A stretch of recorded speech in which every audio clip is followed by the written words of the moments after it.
I opened my eyes to blinding white light and the steady beep of a heart monitor.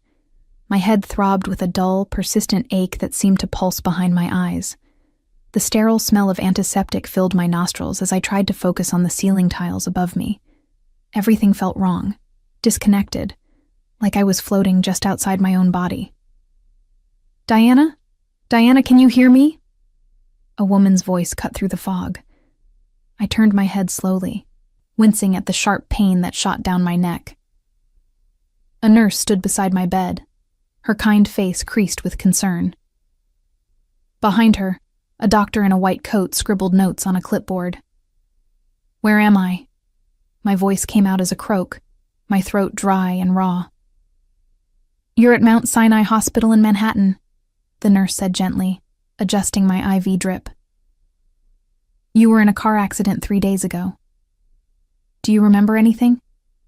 I searched my mind, grasping for memories that seemed to slip through my fingers like water. A car accident? I couldn't remember any accident. I couldn't remember much of anything recent at all.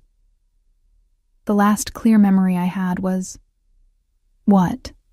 I frowned, trying to piece it together. "What's the date?" I asked. The doctor looked up from his clipboard. "March 15th, 2025. My heart stopped. That couldn't be right. The last thing I remembered clearly was April of 2023. I was working at the public library in Brooklyn, living in my small studio apartment, dating that accountant named Michael, who always smelled like coffee and wore sweater vests. I was 26 years old, saving money to maybe go back to school for my master's degree in literature. "That's impossible," I whispered. "It should be 2023. The doctor and nurse exchanged a glance that made my stomach clench. The doctor moved closer, shining a light in my eyes. "Diana, you've experienced a significant head trauma. Some memory loss is normal. Can you tell me what you do remember?" I started to speak, to tell him about my life, my job, my tiny apartment with the leaking faucet and the view of the fire escape. But before I could form the words, the door to my hospital room burst open. A man strode in, and the air in the room seemed to shift. He was tall, easily over 6 feet, with dark hair that was slightly disheveled, as if he'd been running his hands through it repeatedly.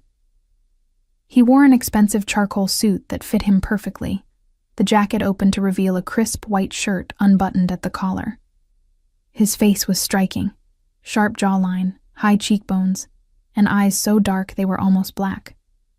Those eyes swept over the medical staff dismissively, before landing on me with an intensity that made my breath catch. "Everyone out," he said. His voice was deep, commanding, with an edge that suggested he wasn't used to being disobeyed. "Mr. Steele, we need to complete our examination," the doctor began. I said out. The man didn't raise his voice, but something in his tone made the doctor step back instinctively. "My wife just woke up. I want a moment alone with her." My mind reeled. Wife?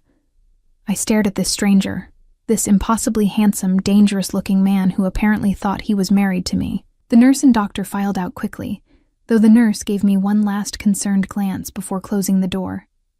The man approached my bedside slowly, as if I were a frightened animal that might bolt. His eyes never left my face, and I saw something flicker there. Relief, pain, something raw and barely controlled. "Diana," he said softly. "Thank God you're awake. I've been going out of my mind." "Who are you?" I asked, my voice trembling. "The doctor said you're my husband, but I don't know you." Something cracked in his expression. He pulled a chair close to my bed and sat down, leaning forward with his elbows on his knees. "My name is Dominic Steele. We've been married for 18 months.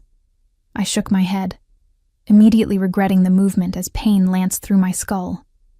No, that's impossible. I'm not married. I'm living in Brooklyn, working at the library. I'm dating Michael." I don't know who you are or what kind of game this is, but look at your hand," Dominic interrupted quietly. I followed his gaze to my left hand resting on the hospital blanket. On my ring finger sat an enormous diamond ring flanked by platinum bands. The stone caught the fluorescent light and threw rainbow prisms across the white sheets. It was beautiful, extravagant, and completely unfamiliar. "I don't understand," I whispered. Dominic reached into his jacket and pulled out his phone. He tapped the screen a few times, then held it out to me. "Look." I took the phone with shaking hands. The screen showed a photo of me, but not me as I remembered myself. This Diana had longer hair, styled in elegant waves. She wore a stunning white gown and was smiling radiantly at the camera. Beside her stood the man sitting next to my hospital bed, Dominic, in a black tuxedo. His arm was wrapped around my waist, and he was looking at me in the photo with an expression of such fierce possession and adoration that it made my chest tight. "This is from our wedding," Dominic said. "October 7th, 2023, 6 months after you left Michael and moved in with me." I scrolled through more photos. There were dozens of them, me and Dominic at restaurants, at what looked like a penthouse apartment with floor-to-ceiling windows overlooking Manhattan, on a yacht, at charity galas. In every single photo, I looked happy. More than happy. I looked like a woman deeply, completely in love. But I had no memory of any of it. "This can't be real," I said, my voice breaking. "These have to be photoshopped or—" "Diana." Dominic took the phone from my hands and set it aside. Then he did something that shocked me. He took my hand gently in his. His hands were large, warm, and surprisingly careful. "I know this is terrifying. The doctors explained that you have retrograde amnesia. You don't remember the last 2 years. But I promise you, everything I'm telling you is true. You're my wife. You're Diana Steele now." I tried to pull my hand away, but he held on, not roughly, but firmly. "Why don't I remember?" I asked desperately. "What happened to me? What happened to the last 2 years of my life?" "The accident," Dominic said, his jaw tightening. "A truck ran a red light and hit your car. You've been unconscious for 3 days. The doctors said the head trauma caused the memory loss. They don't know if it's permanent or if your memories will come back." I searched his face, looking for signs of deception. But all I saw was genuine concern and something else. Something darker and more complex. Fear, maybe. Or desperation. "You're lying," I said, though I wasn't sure I believed it. "This is some kind of elaborate scheme. You're probably one of those con artists who prey on accident victims." "I own half of Manhattan," Dominic cut in, his voice hardening slightly. "I have more money than I could spend in 10 lifetimes. I don't need to con anyone, especially not my own wife." The way he said it sent a chill down my spine. There was authority in his voice, certainty, and something else. An edge of danger that made me suddenly very aware that I was alone in a room with a man I didn't know. "What do you do?" I asked carefully. "For work, I mean." Dominic's expression shuddered. "I run several businesses. Real estate, investments, imports. You know all of this, Diana. Or you did." Something about the way he said it made me think he was leaving something out. Something important. But before I could press him further, the door opened again, and the doctor poked his head in. "Mr. Steele, we really do need to complete our examination and discuss Diana's treatment plan." Dominic's hand tightened on mine for a moment before he released it. He stood, buttoning his jacket in a smooth, practiced motion. "I'll be right outside," he said to me. "You're safe here. I have men stationed at every entrance to this hospital. No one gets near you without my permission." The casual way he said it, as if posting guards around a hospital was perfectly normal, made my blood run cold. What kind of man needed that level of security? And more importantly, what kind of life had I apparently chosen by marrying him? As Dominic walked to the door, he paused and looked back at me. The intensity in his eyes was almost painful to witness. I know you don't remember, Diana, but I love you. I've loved you since the moment you walked into my life, and I'm going to help you through this, whether you remember me or not. Then he was gone, and I was left with the doctor and nurse, who immediately began their examination. But I barely heard their questions or felt their prodding. My mind was spinning, trying to make sense of a life I apparently lived but couldn't remember. Who was Diana Steele? What had happened in those missing 2 years? And why did the thought of being married to Dominic, a stranger with dangerous eyes and too much power, make my heart race with equal parts fear and something else I didn't want to examine too closely? The doctor explained that I'd sustained a severe concussion and several broken ribs in the accident. They wanted to keep me for observation for another few days. He talked about the amnesia, about how sometimes memories returned gradually, and sometimes they didn't return at all. He suggested patience, therapy, familiar environments. But all I could think about was the wedding photo on Dominic's phone. The way I'd looked at him. The way he'd looked at me. Like I was his entire world. Like he would burn down everything to keep me safe. After the medical staff left, I lay in the hospital bed, staring at the ceiling and trying to piece together a puzzle with half the pieces missing. I lifted my left hand, studying the massive diamond ring that supposedly symbolized my love for a man whose name I'd only learned an hour ago. My phone, or what I assumed was my phone, sat on the bedside table. The nurse had left it there, saying Dominic had brought it. I picked it up, surprised when it unlocked with my fingerprint. The wallpaper was another photo of me and Dominic, this one more intimate. We were in what looked like a bedroom, early morning light streaming through windows. I was wearing one of his shirts, and he was shirtless, his arms wrapped around me from behind. Both of us were smiling at the camera, and the tenderness in the image made my throat tight.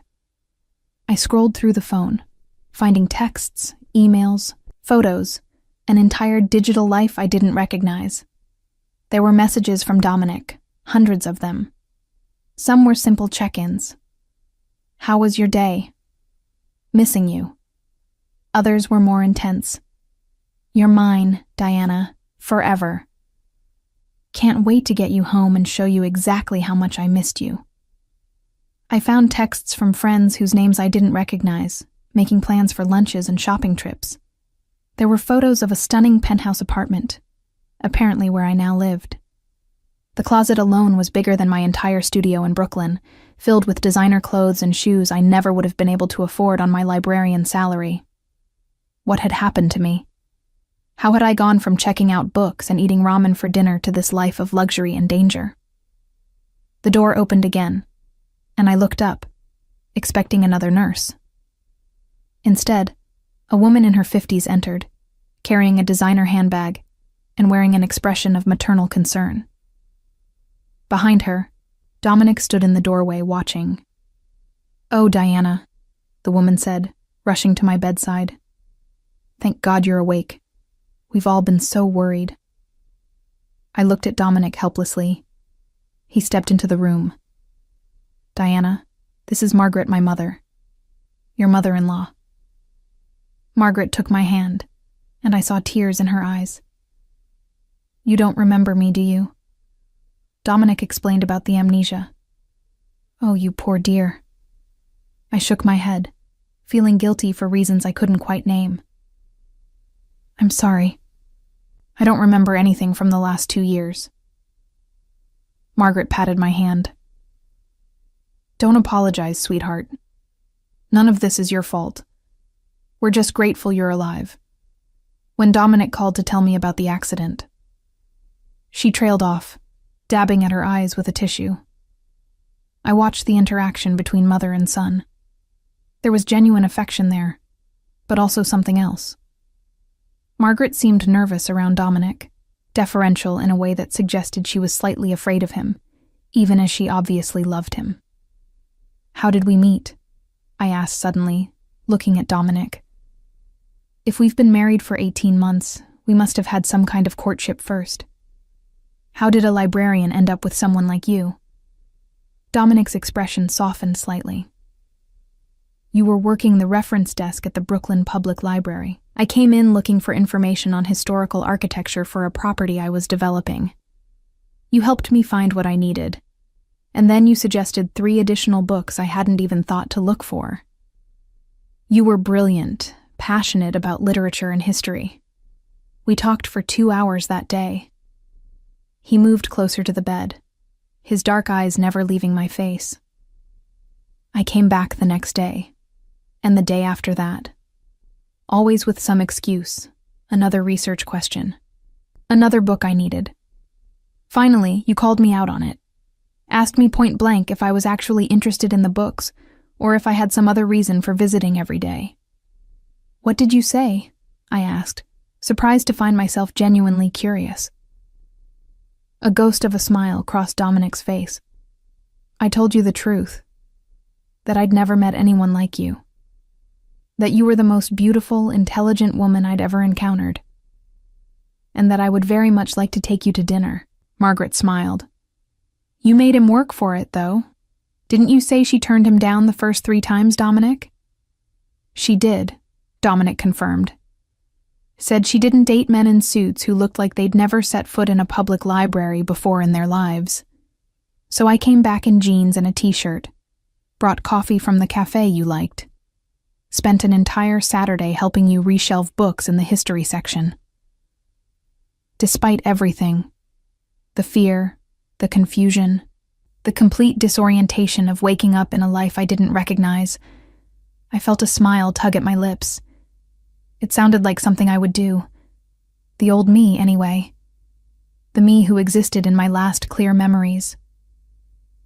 And then you agreed to dinner, Dominic continued softly. We went to a small Italian place in your neighborhood. Nothing fancy. You ordered the cheapest thing on the menu and insisted on splitting the check. I fell in love with you that night, Diana. Completely and irrevocably. The intensity in his voice, the raw honesty in his eyes, made my heart race. This man, this dangerous, powerful stranger, was telling me a love story. Our love story. And I had no memory of any of it. What about Michael? I asked. The man I was dating. What happened with him? Dominic's expression hardened. You broke up with him 2 months after we started seeing each other. He wasn't right for you, Diana. He wanted you to be something you weren't. Quiet, compliant, content with a small life. I saw who you really were. I saw your strength, your intelligence, your capacity for passion. I wanted all of you, not some watered-down version. There was possession in his voice now, a fierce certainty that made me shiver. This was a man who took what he wanted and held on to it with an iron grip. Margaret cleared her throat delicately. I should let you rest, dear. Dominic, don't overwhelm her. She needs time to adjust. She leaned down and kissed my forehead. Welcome back, Diana. We're all here for you. After she left, Dominic and I sat in silence for a long moment. Finally, I asked the question that had been burning in my mind since I woke up. What aren't you telling me? About yourself, I mean. About what you really do. Dominic's jaw tightened. That's a conversation for another day. Right now, you need to focus on recovering. No, I said firmly, surprising myself with my own vehemence. If I'm your wife, if I somehow chose to marry you, then I had a right to know everything about you. And I have that right now, even if I don't remember making that choice. Dominic studied me for a long moment, and I saw approval flicker in his eyes. There she is, he murmured. The woman I married. Fierce and unafraid. He pulled the chair closer and sat down, leaning forward. What do you want to know, Diana? Everything, I said, starting with why you need armed guards at a hospital, and why your own mother looks nervous around you. Dominic smiled, but there was no humor in it. Because the world we live in is dangerous. Because I've made enemies. And because I'll do whatever it takes to keep you safe, even if that means becoming the monster they all think I am. I met his dark eyes, seeing the truth there, the danger, the violence, the darkness that lived inside this man I'd apparently fallen in love with, and I realized with a chill that somewhere in those missing 2 years, I'd seen all of this before. I'd known exactly who Dominic Steele was, and I'd married him anyway. The hospital released me 4 days later with a folder full of discharge instructions and a prescription for pain medication I didn't want to take. Standing in my hospital room in borrowed clothes, the ones I'd been wearing during the accident were ruined. I felt like an imposter preparing to step into someone else's life. Dominic arrived to collect me personally, flanked by 2 men in dark suits who screamed, "Security detail." He dismissed them with a subtle gesture, and they stationed themselves outside the door while he approached me. "Ready to go home?" he asked gently. Home, a place I'd supposedly lived for over a year, but had no memory of. "Do I have a choice?" "You always have choices, Diana." Dominic's dark eyes held mine. "I can arrange for you to stay somewhere else if you're not comfortable. A hotel, an apartment, wherever you want. But I hope you'll give our home a chance. Maybe being there will help trigger some memories." I thought about the photos I'd seen on my phone. The enormous penthouse, the floor-to-ceiling windows, the life of luxury. Part of me was terrified. But another part, a part I didn't want to acknowledge, was curious. Who had I become in those missing years? What had drawn me to this dangerous man? "I'll come home," I said finally, "but I need you to understand something. I don't remember you. I don't remember our relationship. To me, you're a stranger, no matter what these rings say." Something flickered in Dominic's expression. Hurt, quickly masked. "I understand. I'll have the guest room prepared for you. You can take as much time as you need." The ride to the penthouse was surreal. Dominic's car was a sleek black SUV with tinted windows and a driver who looked like he could double as a bodyguard. We drove through Manhattan streets I recognized but felt disconnected from. When had I become the kind of person who traveled in armored vehicles? "Can I ask you something?" I said, breaking the silence. Dominic, who'd been staring out the window, turned to me immediately. "Anything." "The accident. You said a truck ran a red light. But I get the feeling that's not the whole story. Those guards at the hospital, the security around you. It's not just about being wealthy, is it?" Dominic was quiet for a moment, his jaw working. "No," he said finally. "It's not. Diana, the life I live, the life we live, comes with risks. I have competitors who would hurt me by hurting you. The accident might have been just that, an accident. Or it might have been something more deliberate." My blood ran cold. "You're saying someone might have tried to kill me?"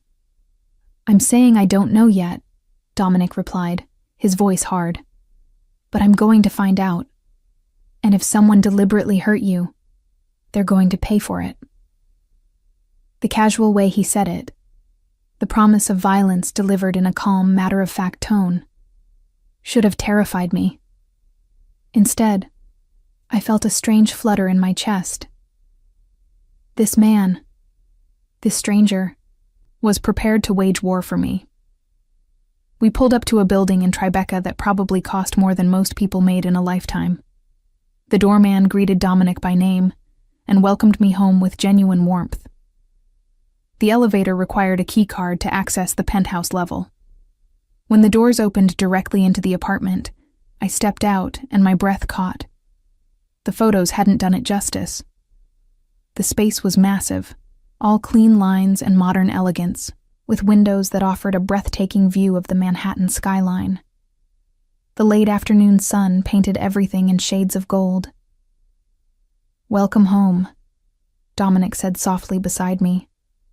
I walked through the space in a daze, taking in details that felt both foreign and somehow familiar. A bookcase that took up an entire wall, filled with volumes I could see were organized by subject and author. A grand piano in one corner. Art on the walls that I suspected was original and probably worth more than my parents' house. "You organize the books," Dominic said, following my gaze to the bookcase. "It took you weeks. You said the collection I had before was chaos masquerading as culture." There was affection in his voice, a soft fondness that made my chest ache. I moved to the bookcase, running my fingers along the spines. Literature, history, philosophy, art. These were books I would have chosen. Books I loved. "The bedroom is this way," Dominic said. "Your things are all there. I thought you might want to rest." He led me down a hallway to a master suite that was bigger than my entire studio apartment had been. The bed was enormous, dressed in soft gray linens. Through an open door, I could see a closet that Margaret had mentioned, filled with clothes I didn't recognize but couldn't deny looked exactly like my style, just elevated. More expensive, more refined. "The guest room is across the hall," Dominic said, pointing. "I'll have some of your things moved there." "Thank you," I said, unsure what else to say. This was all so strange, being in this beautiful home with this man who watched me like I might disappear at any moment. Dominic's phone buzzed, and he checked it with a frown. "I need to take care of some business. Will you be all right for a few hours? Rosa, our housekeeper, is here if you need anything." "Business?" I asked. "What kind of business?" His expression shuddered. "Just some issues with a property deal. Nothing for you to worry about." But I did worry. Because the way he said it, the subtle tension in his shoulders, told me this business was exactly the kind of thing I should be concerned about. After Dominic left, I explored the penthouse more thoroughly. I found evidence of myself everywhere. Books with my name written inside the front cover. A laptop password, protected with what I suspected was something I'd chosen. Photos scattered throughout the space, showing me and Dominic in various states of happiness. On the nightstand in the master bedroom, I found a journal. My hand shook as I opened it. The handwriting was definitely mine, but the words felt like they'd been written by a stranger. October 7th, 2023. I married Dominic Steele today. I know what everyone would say if they knew the truth about him.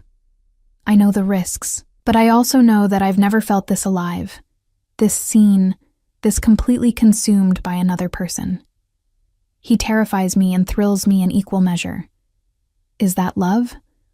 Or is it madness? I flipped through more pages, reading entries that documented my transformation from cautious librarian to the wife of a man who apparently controlled much of New York's criminal underground. Because that's what he was, I realized as I read between the lines of my own writings. Dominic Steele wasn't just a successful businessman. He was something far more dangerous. November 15th, 2023. Dominic told me everything tonight. About his family's business. About the deals he makes that exist in the shadows between legal and illegal. About the violence that sometimes comes with the territory. He offered to let me go, to pay for me to relocate anywhere in the world, start fresh. He said he couldn't bear the thought of me being in danger because of him. I told him I was staying. I told him I choose him, darkness and all. The look on his face. I've never seen someone so relieved and so tormented at the same time. I sat on the edge of the bed, the journal clutched in my hands, trying to reconcile the woman who'd written these words with the person I remembered being.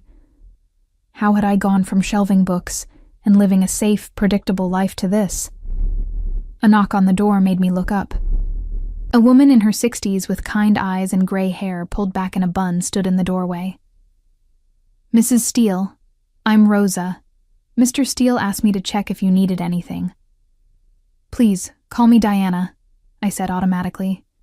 "Mrs. Steele makes me feel like I should be hosting charity luncheons or something." Rosa smiled. "You do host charity luncheons, actually. One every month. You've raised over $2 million for literacy programs in underfunded schools." I stared at her. "I do?" "You do," Rosa confirmed, moving into the room and beginning to straighten already neat surfaces in that way housekeepers do. You started the foundation 6 months after you married Mr. Steele.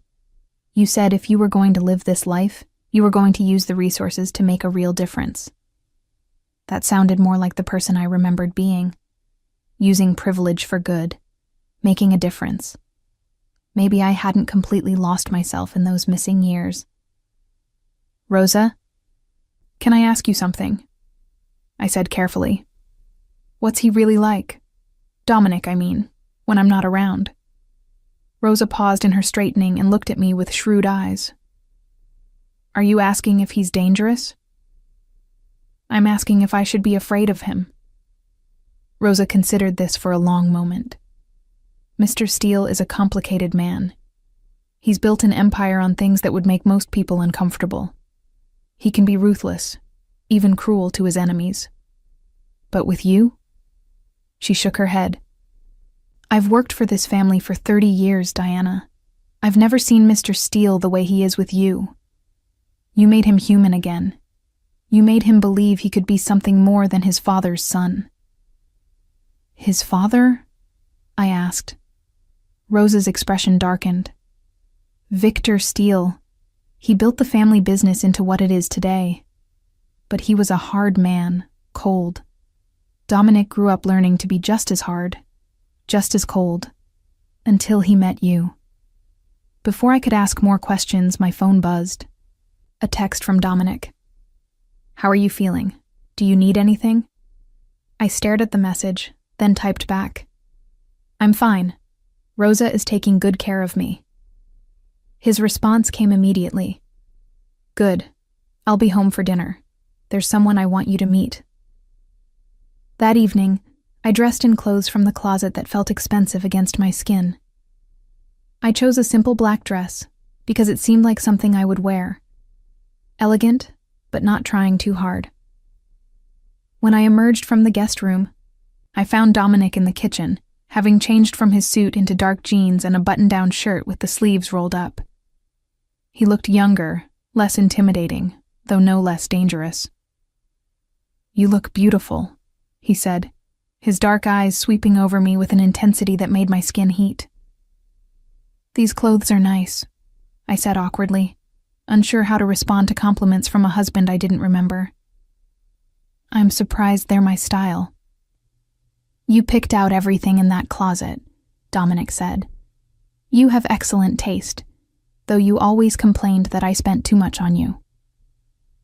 Before I could respond, the doorbell rang, or rather, a soft chime sounded that I assumed was the private elevator. Dominic pressed a button on a panel by the door, and moments later, a man emerged from the elevator. He was tall, broad-shouldered, with sandy hair and a face that had clearly been on the receiving end of a few punches over the years. But his smile was warm and genuine as he caught sight of me. Diana, thank God you're okay. He moved forward as if to hug me, then stopped when he saw my confused expression. Oh, right. The amnesia. Sorry. Diana, this is Marcus Kane, Dominic said. My head of security and my oldest friend. You two have become close over the past year. Marcus extended his hand, and I shook it. Nice to meet you. Again, I guess. Marcus has been investigating the accident, Dominic continued, his voice taking on a harder edge. I thought you should hear what he's found. We moved to the living room, and Marcus pulled out a tablet, bringing up photos and reports. The truck that hit you was stolen, he said without preamble. The driver fled the scene and hasn't been found. But here's the interesting part. The truck's GPS shows it sitting in a parking lot for 3 hours before the accident. Then, 15 minutes before you drove through that intersection, it started moving. And it went straight to that specific intersection and waited. My blood ran cold. You're saying someone was watching me, waiting for me. We're saying it's a strong possibility, Marcus confirmed. The question is who and why. Dominic's jaw was tight, his hands clenched into fists. I have enemies, Diana. People who would hurt you to get to me. I've increased security around the building, around anywhere you might go. You'll have protection whenever you leave the penthouse." "This is insane," I said, standing up and pacing to the windows. The city sprawled below us, millions of lives being lived in relative safety while I stood in a gilded cage, married to a man who'd apparently made me a target. This can't be my life. I was a librarian. I organized books and helped people find information. I didn't have enemies trying to kill me. "No, you didn't," Dominic said quietly, coming to stand behind me. I could feel the heat of his body, close but not quite touching. "But you chose to be with me anyway, even knowing the risks." I turned to face him, and the pain in his dark eyes made my breath catch. "Why?" I asked desperately. "Why did I choose this? What was so special about you that I was willing to risk my life?" Dominic reached up slowly, giving me time to pull away, and cupped my face in his large hands. His touch was gentle, reverent, as if I were something precious that might shatter. "Because we saw each other, Diana. Really saw each other. Not the masks we wear for the world. You saw the darkness in me and didn't run. And I saw the strength in you and knew I'd found something worth fighting for. Worth dying for." His words hung in the air between us, heavy with emotion and history I couldn't access. I wanted to remember. God, I wanted to remember what it felt like to be so certain of someone that I'd risk everything. "I'm scared," I whispered. "I know," Dominic said, "but I'm going to keep you safe. I promise you that, whatever it takes." Marcus cleared his throat from across the room. "I'll leave you two alone. Diana, it's good to see you up and around. Your husband's been a wreck without you." After Marcus left, Dominic and I stood at the window as night fell over Manhattan. The city lights began to twinkle to life, and I felt the weight of all those missing memories pressing down on me. "Tell me something," I said. "Something from our life together. Something that will help me understand." Dominic was quiet for a moment. Then he said, 3 months after we got married, you had a nightmare. You woke up terrified, convinced that I was going to get killed because of my business. I held you and promised you I'd be careful. And you looked at me and said, 'Don't make promises you can't keep, Dominic. Just promise me that if something happens, you'll make sure whoever did it regrets ever being born.'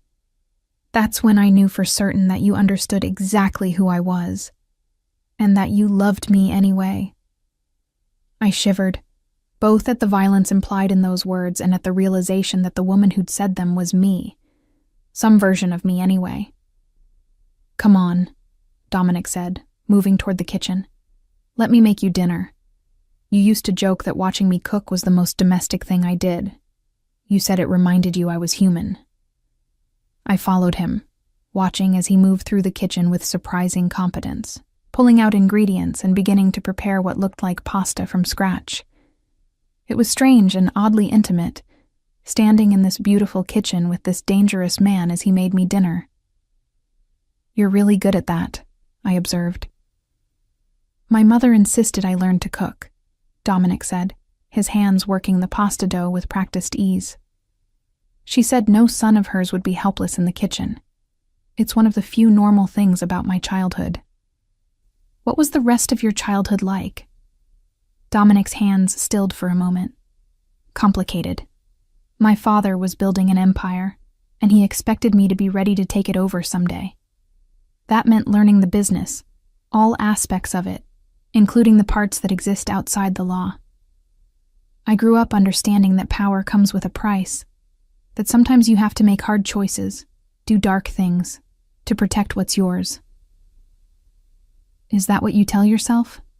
I asked quietly. "To justify the violence?" Dominic looked at me, his dark eyes unreadable. "I don't justify anything, Diana. I accept what I am. You did too. You said once that you didn't love me despite my darkness. You loved me because I never pretended to be anything other than what I was.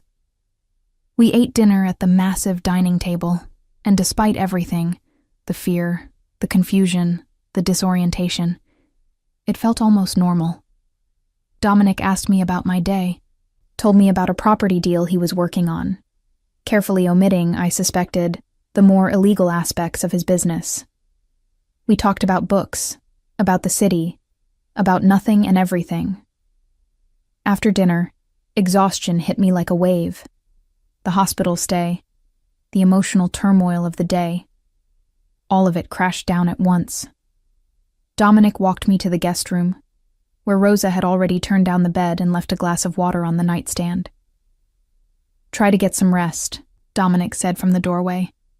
"If you need anything at all, I'm right across the hall." "Dominic," I said, as he turned to leave. He stopped, looking back at me. "Thank you, for being patient with me, for not pushing." Something raw and vulnerable crossed his face. "I'd wait forever for you, Diana. However long it takes for you to trust me again, to remember what we had. Or even if you never remember, if we have to start from scratch. You're worth it." After he left, I lay in the unfamiliar bed, staring at the ceiling. In the distance, I could hear the sounds of the city, sirens, traffic, the hum of life continuing all around me. And somewhere in this enormous penthouse, my husband, a man I didn't remember but apparently loved enough to marry, was lying awake too, separated from me by just one wall, but feeling, I suspected, much farther apart.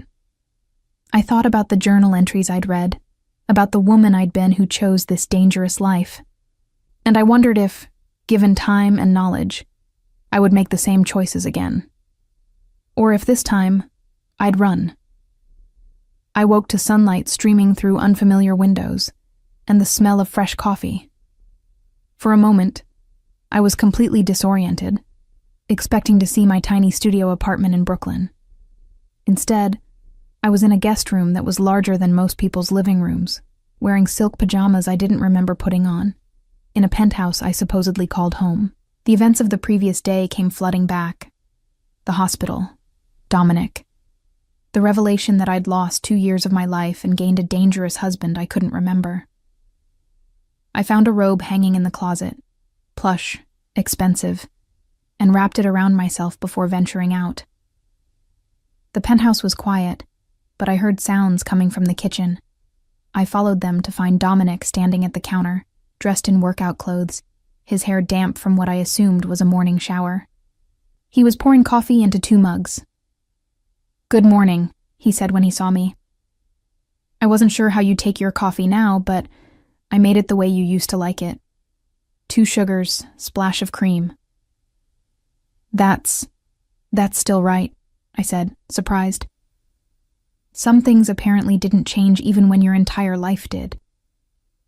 Dominic handed me the mug, and our fingers brushed in the exchange. The touch sent an unexpected jolt through me, awareness, attraction, something I didn't want to examine too closely. He was objectively attractive, I could admit that.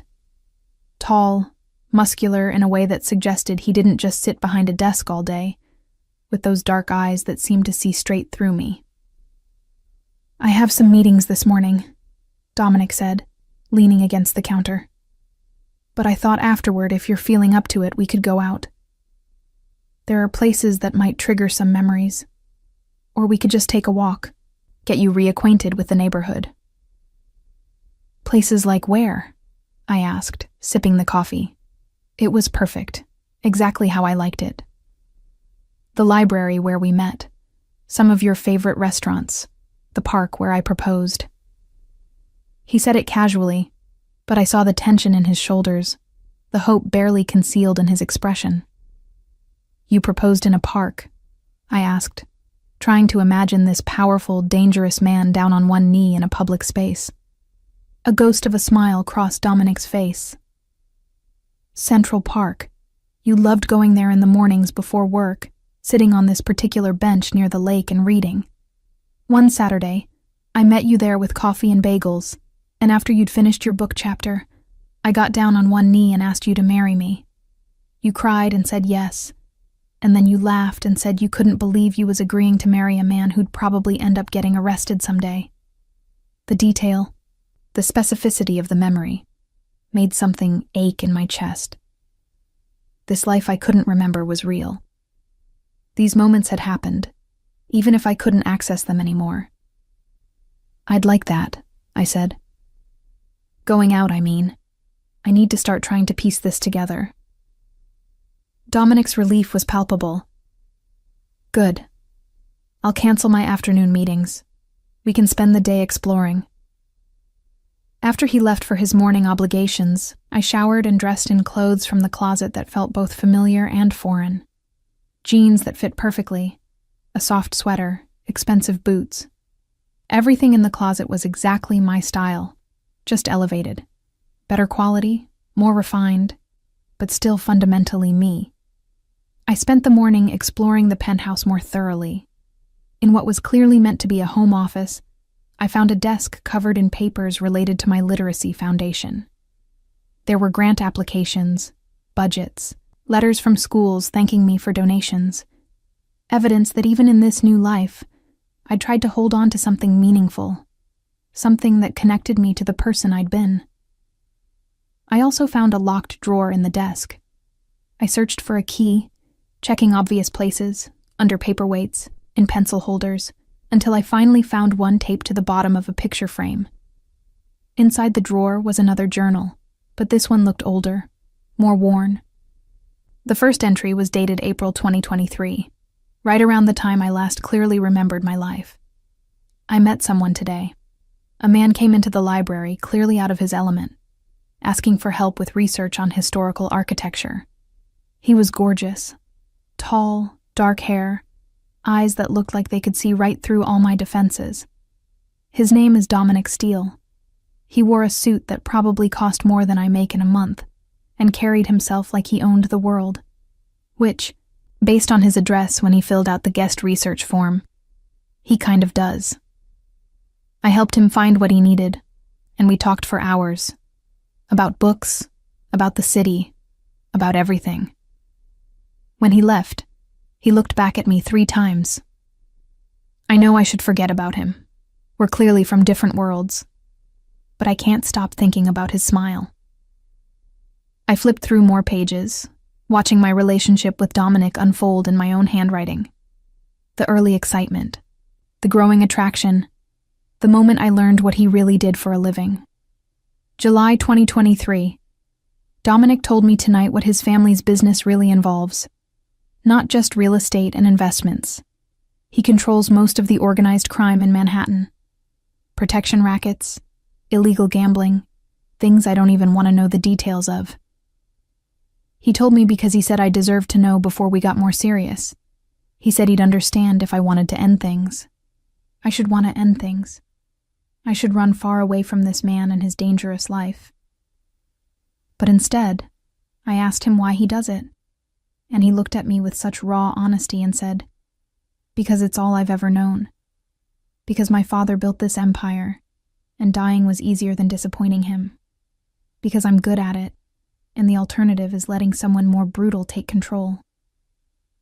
I don't know if I love him yet, but I know I'm falling, and I don't think I want to stop. My hands shook as I read. This was the moment, the pivot point where my old life ended and this new one began. I could almost feel the emotions bleeding through the pages. The fear, the excitement, the terrible certainty that I was making a choice that would change everything. The door to the office opened, and I looked up to find Dominic standing there. He'd changed from his workout clothes into jeans and a dark sweater that made his eyes look even darker. I found my journals, I said, holding up the book. I've been reading about us, about how we met. Dominic moved into the room slowly. And I still don't remember, I admitted. But I can see it in a way. I can see how it happened, how I fell for you. He sat down in the chair across from the desk, his expression guarded. Diana, I need to tell you something about the accident investigation. My stomach dropped. What did Marcus find? We traced the stolen truck to a warehouse in Queens. It belongs to a rival organization, the Volkov family. They've been trying to move into Manhattan territory for years. I've blocked them at every turn. Dominic's jaw tightened. I think they went after you to hurt me, to make me vulnerable. So someone really did try to kill me, I said, the words feeling surreal even as I spoke them. Because of you. Because I married you. Yes, Dominic said simply. He didn't try to soften it or make excuses. I'm sorry, Diana. I'm sorry that loving me put you in danger. I'm sorry that even with all my resources, all my power, I couldn't keep you completely safe. I studied him across the desk. In the daylight, I could see the toll this had taken on him. The shadows under his eyes, the tension in his shoulders, the way his hands gripped the chair arms like he was physically restraining himself from reaching for me. What are you going to do? I asked. About the Volkov family. Something dark and terrible crossed Dominic's face. What I have to do. What I always do when someone threatens what's mine. Violence, I said flatly. Justice, Dominic corrected. They tried to kill my wife. There are consequences for that. I should have been horrified. The old Diana, the one who lived in a studio and shelved books and dated safe, boring men, would have been horrified. But looking at Dominic now, at the fierce protectiveness in his eyes, I felt something else. Something that scared me because it felt almost like approval. The journal, I said, changing the subject before I could examine that feeling too closely. I wrote that you told me you do this because it's all you've ever known. Is that still true? Or do you do it because you want to? Dominic was quiet for a long moment. Both, maybe. I was raised to take over my father's empire. I learned the business from the ground up, the legitimate parts and the illegitimate parts. And I'm good at it, Diana. I'm good at reading people, at making the hard calls, at doing what needs to be done. But there's a cost.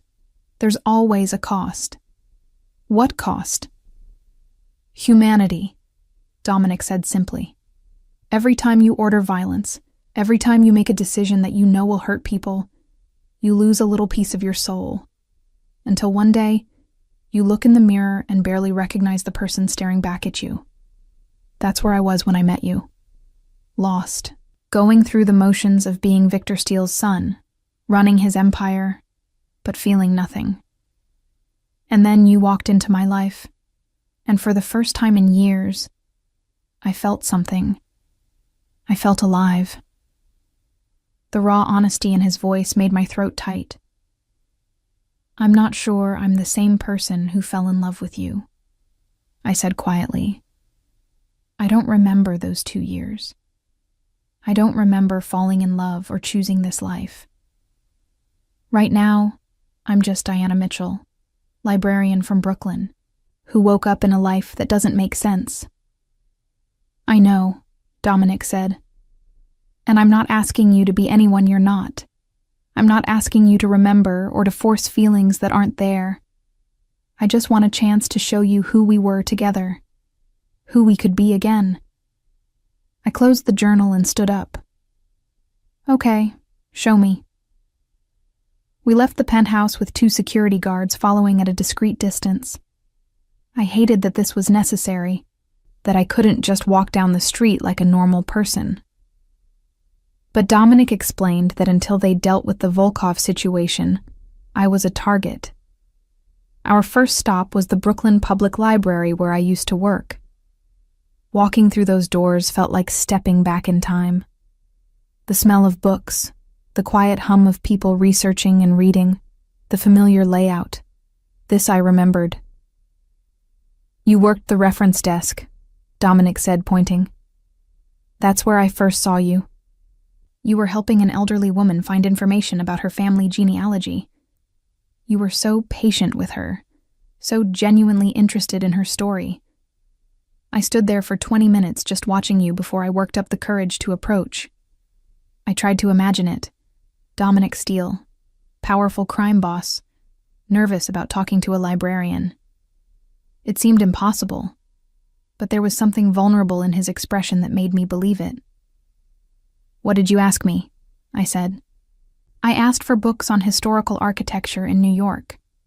You found me 3 excellent resources, then suggested 2 more I hadn't thought of.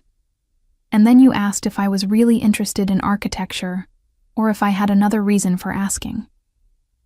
A smile tugged at his lips. "You called me out immediately. Said you'd seen plenty of people pretend to care about research topics just to flirt with librarians." "What did you say?" "I told you the truth, that I did need the information for a property development, but that I'd also noticed you the moment I walked in, and I'd be lying if I said that wasn't part of my motivation." We walked through the stacks, and Dominic showed me the section where he'd accidentally run into me multiple times over the following weeks. He pointed out the cafe across the street where he'd bought coffee every morning, learning exactly how I liked it. He told me stories of our early courtship, the dance of attraction and resistance, the slow building of trust. "You were cautious," Dominic said as we sat at the cafe with coffee. "You didn't trust me at first. You said I was too smooth, too polished. You thought I was playing games." "Was I wrong?" I asked. "No," Dominic admitted. "I was playing games at first, trying to figure out the right approach to get you to agree to dinner, but then I realized you could see right through all of it. You wanted honesty, not performance. So I stopped performing and just was myself, probably for the first time in years." From the library, we walked to Central Park. It was a beautiful fall day, the trees showing off their autumn colors. Dominic led me to a bench overlooking the lake, and we sat down. "This is the spot," he said, "where I proposed. It was early morning, just like this. You'd brought a book. I think it was something by Dostoevsky. You were on a Russian literature kick. And I was so nervous I almost chickened out 3 times. "You? Nervous?" I asked skeptically. "Terrified," Dominic confirmed. "Because I knew that asking you to marry me meant asking you to fully commit to this life, to accept all the danger and darkness that comes with being with me. I knew what I was asking you to risk, and it felt monumentally selfish, but I also knew I couldn't let you go. I couldn't imagine my life without you in it." "What did I say? When you proposed? You cried," Dominic said softly. "And then you laughed, and then you said yes, but you made me promise something first." "What?" "That I would never lie to you about my business, that I would never hide the truth from you, even when it was ugly. You said you could handle the danger if I was honest, but you couldn't handle being kept in the dark. I thought about that, about the woman I'd apparently been who demanded truth even when it was dangerous. Did you keep that promise?" "Always," Dominic said, meeting my eyes. "Even when I wanted to protect you from the worst of it, I told you everything. The deals that went wrong, the people I had to hurt, the constant balancing act of running an empire built on fear and violence. And you listened. You didn't judge. You just stayed." We sat in silence for a while, watching people jog past, watching dogs play in the grass. It was so normal, so peaceful. Hard to believe that the man sitting beside me controlled a criminal empire. Hard to believe that someone had recently tried to kill me because of him. "I'm scared," I finally admitted. "I'm scared of this life. I'm scared of the danger. But I'm also scared of this feeling I get when I look at you." Dominic turned to face me, his dark eyes searching mine. "What feeling?" "Like I could fall in love with you again," I whispered. "Like even without my memories, even knowing what you are and what you do, some part of me recognizes you. wants you." Dominic's hand moved slowly, giving me time to pull away, until his fingers brushed my cheek. "That's not fear, Diana. That's recognition. Whatever else has changed, whatever memories you've lost, some part of you still knows me, still knows us." I should have pulled away. I should have maintained distance, been cautious. But instead, I found myself leaning into his touch, my eyes closing for just a moment. "I need time," I said, opening my eyes. "I need to figure out who I am now, and I need to understand this life I apparently chose." "You can have all the time you need," Dominic promised. "But know this, I'm not giving up on us. I'm not giving up on you. Even if you never remember, even if we have to build something completely new, I'm here. I'm not going anywhere." As we walked back to the penthouse, flanked by our security detail, I felt the weight of those missing 2 years pressing down on me. Somewhere in that lost time, I'd transformed from a careful, cautious woman into someone who could love a dangerous man. Someone who could look at violence and darkness and choose it anyway. The question was, could I become that person again? Or would I have to become someone entirely new? That evening, back at the penthouse, I continued reading my journals. I found entries about our wedding, about the early days of marriage, about learning to navigate the complex world Dominic inhabited. I read about charity work I'd started, about friends I'd made who were connected to Dominic's organization, about gradually building a life that straddled 2 worlds.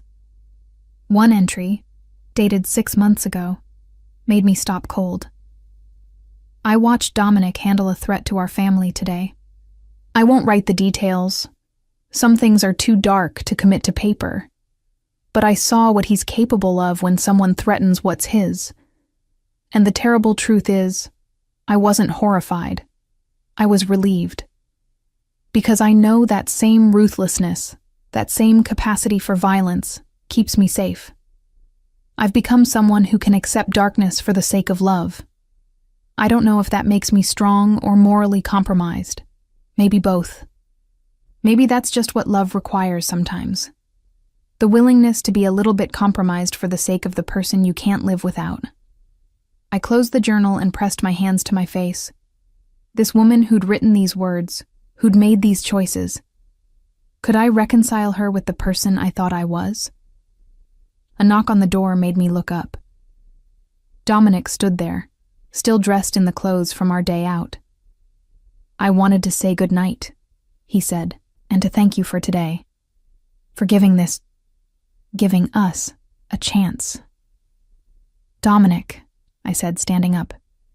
"I read more of the journals, about the things you've done, the violence, the darkness." His expression shuddered. And I don't know how to feel about it," I admitted. "Part of me is terrified.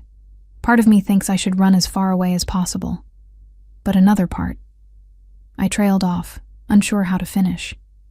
"Another part?" Dominic prompted gently. "Another part understands why I chose you," I said quietly. "Why I chose this. Because even knowing what you are, even seeing the darkness, there's something about you that makes me feel alive, safe, seen." Dominic crossed the room slowly until he stood in front of me. "I can't promise you a safe life, Diana. I can't promise that there won't be danger or difficult choices or moments when you question everything. But I can promise that I will protect you with everything I have. That I will love you fiercely and honestly. And that I will never ask you to be anything other than exactly who you are." I looked up at him, this dangerous, beautiful man who'd somehow become my husband. "I need to know something. If I can't remember, if my memories never come back, would that change how you feel? Would you still want me?" "I would want you in any version, with any memories or none at all," Dominic said fiercely. "I fell in love with who you are, Diana, not with what you remember. If we have to fall in love again from scratch, Then that's what we'll do. I'll court you again, win you again, marry you again if that's what it takes. The intensity in his eyes, the absolute certainty in his voice, made my heart race. You really mean that? Every word, Dominic confirmed. He raised his hand slowly, giving me time to pull away, and cupped my face gently. I know you don't remember this, but I'm going to tell you anyway. You are the best thing that ever happened to me. You made me believe I could be more than my father's legacy, more than just Victor Steele's ruthless son. With you, I'm just Dominic, just a man who loves his wife. Standing there in the soft lamplight, with this man's hands gentle on my face and his dark eyes full of emotion I could feel even if I couldn't remember, I made a decision. Okay, I whispered. Okay? Dominic asked, confused. Okay, let's try, I said. Let's see if we can fall in love again. Let's see if I can become the woman who wrote those journals, or maybe become someone new. But let's try. The relief and joy that flooded Dominic's expression was almost painful to witness. He leaned down slowly, giving me every opportunity to pull away, and pressed his forehead to mine. Thank you, he breathed. Thank you for giving us another chance. We stood like that for a long moment, not quite kissing, but closer than we'd been since I woke up in that hospital bed. And I felt it. That pull, that recognition he'd talked about. Something in me responding to something in him. Maybe love wasn't just memories after all. Maybe it was something deeper, something that lived in the bones and blood and couldn't be erased even by amnesia. Maybe I really could fall in love with Dominic Steele twice. 3 weeks after I woke up in the hospital with no memory of my husband, I attended my first family dinner at the Steele estate. The invitation came from Margaret, delivered with genuine warmth and just a hint of nervousness. She explained that the family gathered once a month, and it was important that I attend, even if I didn't remember most of the people who'd be there. The estate was in Westchester, a sprawling property that screamed old money and power. As Dominic's SUV pulled through the gates, I felt my stomach clench with anxiety. This was his world, the world I'd supposedly become part of when I married him. But sitting here now, I felt like an imposter. You don't have to do this, Dominic said quietly beside me. He'd been watching me carefully ever since we left Manhattan, attuned to my every mood in a way that was both comforting and slightly unnerving. We can turn around right now if you're not ready. No, I said, straightening my shoulders. If I'm going to try to understand this life, I need to see all of it, including your family. Dominic's hand found mine, his fingers threading through mine with familiar ease. Over the past 3 weeks, we'd been slowly rebuilding our relationship. He'd kept his promise to give me space, to not push, but we'd also been spending time together. Dinners, walks in the city, evenings spent reading side by side in the penthouse library. And I'd found myself drawn to him, responding to him in ways that both confused and excited me. Margaret met us at the door, pulling me into a hug. Diana, darling, I'm so glad you came. Don't be nervous, it's just family tonight. Well, and a few business associates, but they're practically family at this point. The dining room was massive, dominated by a table that could easily seat 20 people. About a dozen were already gathered, drinks in hand, conversations flowing. The room fell silent when Dominic and I entered, all eyes turning to assess me. Everyone. You remember Diana, Margaret said cheerfully, either oblivious to or deliberately ignoring the tension in the room. She's recovering well, though she still has some memory issues. A woman who looked to be in her early 40s approached, her smile sharp. Diana, how convenient that you can't remember anything. Fresh start, right? There was an edge to her voice that made me instinctively step closer to Dominic. Nina, Dominic said, his voice cold. That's enough. Nina. I vaguely remembered from my journals that she was Dominic's cousin, shrugged. I'm just saying what everyone's thinking. It's suspicious, the timing of all this. What's that supposed to mean? I asked, finding my voice. It means, Nina continued, undeterred by Dominic's warning look, that you had a very convenient accident right after the Volkov situation started heating up. Some people might think you're faking the amnesia to distance yourself from the family business. The accusation hung in the air. I felt my face flush, anger replacing nervousness. You think I orchestrated a car accident that nearly killed me? You think I'm lying about not remembering my own life? Nina, apologize, Margaret said sharply. Diana is family. It's fine, I said, surprising myself with how steady my voice was.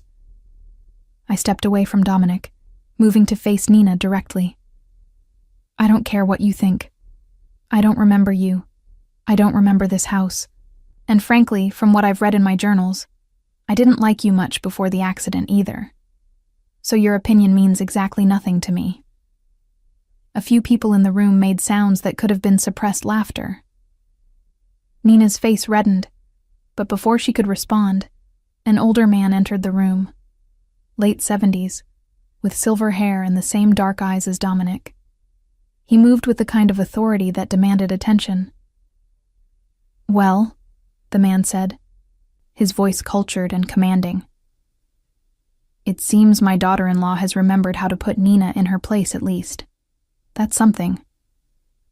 Everyone in the room seemed to freeze.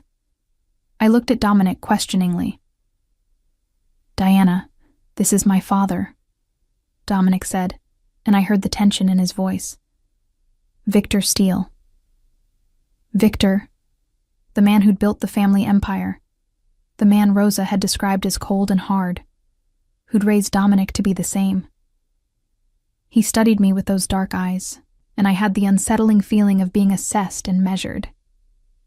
So this is the woman who brought my son to his knees, Victor said, moving closer. The librarian who made him believe in love and redemption. I wondered if the amnesia would change you, make you go back to being that timid girl who shelved books. But it seems you've retained some of Diana Steele's spine. I don't know what I've retained, I said honestly. I'm still figuring that out. Victor smiled, and it wasn't warm. Good, because this family has no room for weakness. If you're going to be Dominic's wife, truly be his wife, you need to understand what that means, what we expect. Father, Dominic said, warning clear in his tone. Oh, stop hovering, Victor said dismissively. I'm just having a conversation with my daughter-in-law. Come, Diana, walk with me. I looked at Dominic, who gave me a nearly imperceptible nod. Whatever this was, he trusted me to handle it. Or maybe he knew that refusing Victor wasn't really an option. Victor led me out of the dining room and down a hallway lined with portraits. Generations of steel men staring down with varying degrees of intensity and arrogance. We ended up in what looked like a study, all dark wood and leather and the smell of old books and expensive cigars. Do you know what Dominic was like before he met you? Victor asked, pouring 2 glasses of scotch without asking if I wanted one. He handed me one, and I took it. Not really, I admitted. I've only read my journals from after we met. He was exactly what I'd trained him to be, Victor said. Ruthless, efficient, focused. He took over more of the business operations every year, made difficult decisions without hesitation. Understood that in our world, sentiment is a liability. He was becoming the perfect heir. Victor paused, swirling his scotch. And then he met you, and I'm guessing you weren't happy about that. Happy? Victor laughed, but there was no humor in it. I was furious. Dominic started questioning things, pushing back on decisions, talking about moral lines and unnecessary violence. He wanted to go legitimate, clean up the family business. All because of you. I took a sip of the scotch, feeling it burn down my throat. And now? Are you still furious? Victor studied me for a long moment. No. Now I'm curious. Because despite everything, despite trying to pull Dominic away from this life, despite the amnesia, despite having every reason to run, you're still here. You're still standing in my study, drinking my scotch, and looking me in the eye without flinching. So I want to know, are you going to make my son weak? Or are you going to accept what he is and stand beside him? It was a test. I could feel it. Victor Steele was trying to measure me, to see if I was worthy of his son, of this family, of this life. I don't know yet, I said honestly. I'm still figuring out who I am and what I want. But I can tell you this. I'm not interested in making Dominic into something he's not. I'm also not interested in becoming something I'm not just to fit into this family. If that means I don't measure up to your standards, then I guess we'll all just have to live with that. For a moment, Victor just stared at me. Then, to my surprise, he smiled. Genuinely this time. You know what? You'll do just fine, Diana Steele. You'll do just fine. Dinner was a tense affair, but I made it through with what I hoped was grace. I fielded questions about my amnesia, deflected subtle and not so subtle attempts to probe about what I did and didn't remember, and tried to piece together the dynamics of this complicated family. Margaret was kind and genuinely caring. Nina was hostile, clearly viewing me as an outsider. Victor watched everything with the eyes of a man used to reading people and situations, and Dominic sat beside me the entire time, his hand occasionally finding mine under the table, a steady, grounding presence. After dinner, as people moved to the sitting room for coffee and more drinks, I slipped away, needing a moment to breathe. I found myself in a hallway lined with more portraits, studying the faces of previous Steele generations. Heavy, isn't it? A voice said behind me. I turned to find a man about Dominic's age, with kind eyes and an easy smile. The weight of all that history and expectation. You have no idea, I said. I'm sorry, do I know you? James Moretti, he said, extending his hand. I'm a business associate of Dominic's. We've met a few times, but we weren't close before your accident, so I wouldn't expect you to remember me. I shook his hand. What kind of business? James's smile turned wry. The legitimate kind, mostly. I run a construction company that works with Dominic's real estate developments. I'm one of the few people in this room who doesn't have a criminal record. Then why are you here? I asked. Because in this world, lines blur, James said. My company does legitimate work, but I'm aware that Dominic's investments sometimes come from less than legitimate sources.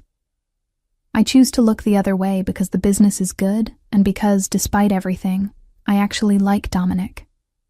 He's one of the few people in this life who's actually trying to be better. Is he? Trying to be better? James studied me for a moment. He was. Before the accident, he'd been working on transitioning more of the family business into legitimate enterprises. He was trying to find ways to maintain control and power without as much violence. It was slow going. Victor resisted every step, but Dominic was determined. He told me once it was because of you. Because he wanted to build a life where you could be safe, where maybe someday you could have kids who wouldn't grow up in the shadow of organized crime. The revelation hit me hard. Kids. The idea that Dominic and I had talked about a future beyond just the two of us, that we'd imagined building something together. Did I know? I asked. About all the details of his business? You knew everything, James confirmed. Dominic kept his promise to you about honesty. You attended family meetings sometimes, offered input on business decisions. The legitimate ones, anyway. You were his partner in every sense of the word. And you were the best thing that ever happened to him. Before I could respond, Dominic appeared, looking for me. There you are. I was worried you'd decided to make a run for it. Just needed some air, I said. James was keeping me company. Dominic nodded to James, then took my hand. Come on, let's get out of here. I think you've endured enough of my family for one night. The ride back to Manhattan was quiet. I stared out the window, processing everything from the evening. The tension, the judgment, the weight of expectations I couldn't remember agreeing to shoulder. I'm sorry about Nina, Dominic said finally. And my father. They're not always that intense. Yes, they are, I said, and Dominic's lips twitched in what might have been a smile. Okay, yes, they are. But still, I know tonight was a lot. I turned to look at him. James told me about the legitimate business ventures, about how you were trying to transition the family operations before the accident. Dominic's expression grew guarded. He did? Why didn't you tell me? I asked. About your plans to go more legitimate? Because I didn't want you to think I was changing because of pressure or guilt, Dominic said carefully. I wanted to change because it's the right thing to do. Because I'm tired of the violence and the constant threat. Because when I look at the future, at our future, I don't want it to look like my past. Did I support those plans? Before the accident? You did more than support them, Dominic said. You helped plan them. You sat in on meetings, offered suggestions, pushed me to move faster. You said you didn't fall in love with me despite what I was. But that didn't mean you wanted to stay in that world forever. You wanted us to build something better. We arrived back at the penthouse, and I was exhausted, emotionally more than physically. But I wasn't ready to retreat to my separate room yet. Show me something, I said to Dominic. Something from our life together. Something that will help me understand. Dominic thought for a moment, then led me to the master bedroom. From a drawer in the nightstand, he pulled out a small velvet box. Inside was a delicate silver necklace with a small key pendant. I gave you this on our 6-month anniversary, Dominic said. You asked what the key was for, and I told you it was the key to me. To all of me, including the parts I'd never shown anyone else. You wore it every day. He paused. You were wearing it during the accident. The paramedics gave it to me at the hospital. I took the necklace, feeling the weight of it in my palm. Will you put it on me? Dominic's hands were gentle as he fastened the clasp behind my neck. The key settled against my collarbone, and I could swear I felt something. A flash of memory, or maybe just recognition. I'm trying, I said quietly. To understand this life, to understand us. But it's hard when I can't remember. When I look at you and see someone I should know but don't. Dominic turned me to face him, his hands on my shoulders. I know. And I'm not asking you to force anything. I'm just asking you to be patient with yourself, and with me. We'll figure this out together. Standing there with his hands on my shoulders and the key pendant against my heart, I felt something shift inside me. Maybe I couldn't remember falling in love with Dominic Steele the first time, but I could feel myself starting to fall now, drawn to his strength, his honesty, his fierce protectiveness, drawn to the man beneath the reputation, beneath the danger. I'm scared, I admitted. Of me? Dominic asked, and I heard the fear in his voice. Fear that I would see him as a monster, that I would run. Of how much I want this to work, I said. Of how much I want to remember, but also of how much I'm starting to feel even without memories. I'm scared of choosing you, choosing this life, and then one day remembering why I made that choice the first time, and realizing I can't do it again. Dominic's hands moved from my shoulders to cup my face, his touch achingly gentle. Then don't choose for the past. Don't choose based on who you were or what you remembered. Choose based on who you are right now, in this moment. Choose based on what you feel, not what you should feel. And what if what I feel is terrifying? I whispered. Then we'll be terrified together, Dominic said. He leaned down slowly, giving me time to pull away, and pressed his forehead to mine. I love you, Diana, with memories or without them. The woman I fell in love with is still in there somewhere, and even if she's changed, even if you're someone different now, I'm falling in love with this version of you too. I closed my eyes, breathing in his scent, something expensive and masculine that made my head spin. I'm not ready, I said, for everything. I'm not ready to move back into our bedroom, to pretend this is normal, to jump back into being your wife in every sense. I know, Dominic said. I'm not asking for that. I'm just asking for a chance, for time, for you to let yourself feel whatever you're going to feel without judgment or pressure. I opened my eyes and found him watching me with such intensity, such raw emotion, that it took my breath away.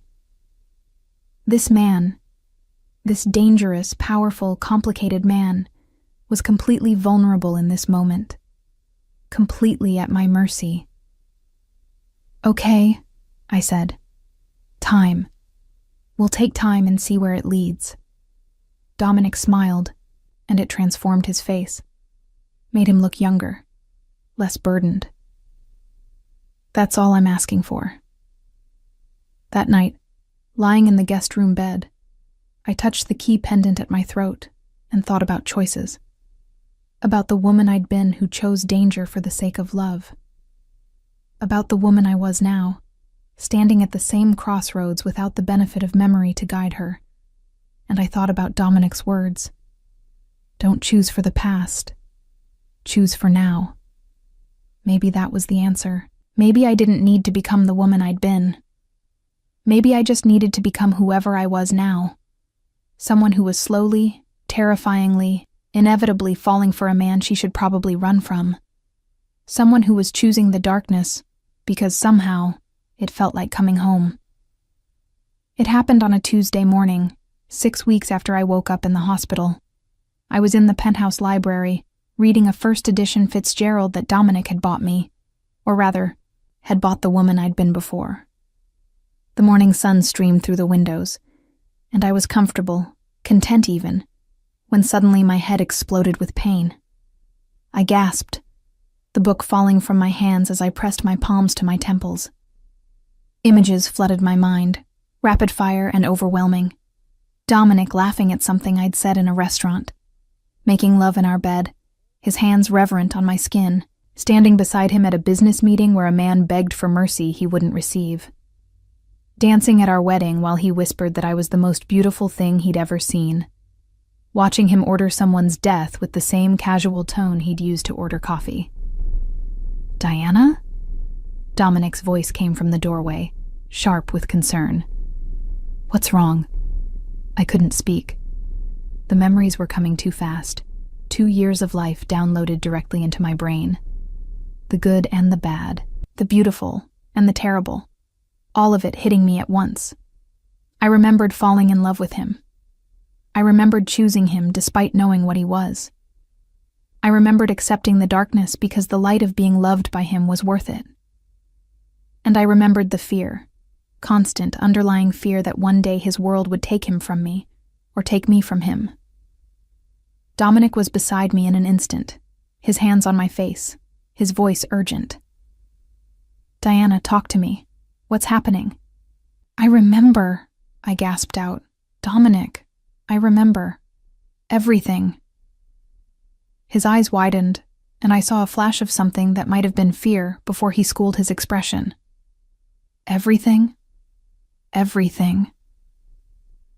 I grabbed his hands, needing the anchor of his touch as memories continued to cascade through me. Our first date at that terrible Italian place where the waiter spilled wine on you. The night you told me about your business and I didn't run. Our wedding, where I cried through the entire ceremony. The first time someone threatened me because of you, and you locked me in this penthouse for 3 days until you dealt with them. Dominic's jaw tightened at the last memory. You fought me on that. You said you wouldn't be a prisoner.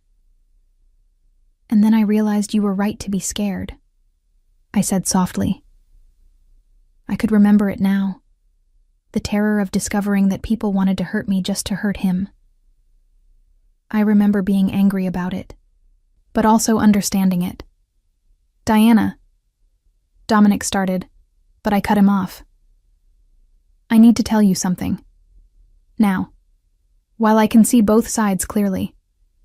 I stood up, putting some distance between us because I needed to think clearly, and I couldn't do that with him touching me. For the past 6 weeks, I've been falling in love with you, without memories, without knowing our history, just based on who you are and how you treat me. And now? Dominic asked quietly. Now that you remember everything? Now I remember why I was scared, I admitted. I remember the violence I witnessed, the threats I faced. I remember lying awake at night wondering if you'd come home, or if one day someone would call to tell me you were dead.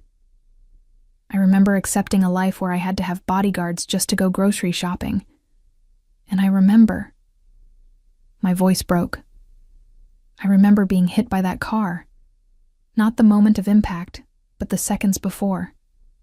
Looking up and seeing it coming for me, knowing it wasn't an accident. Dominic went completely still. You remember the accident? I remember knowing I was about to die, I said. And my last thought was that I hoped you would destroy whoever did this. Not that I hoped I'd survive. Not that I worried about the pain. I hoped you'd make them pay. What does that say about me?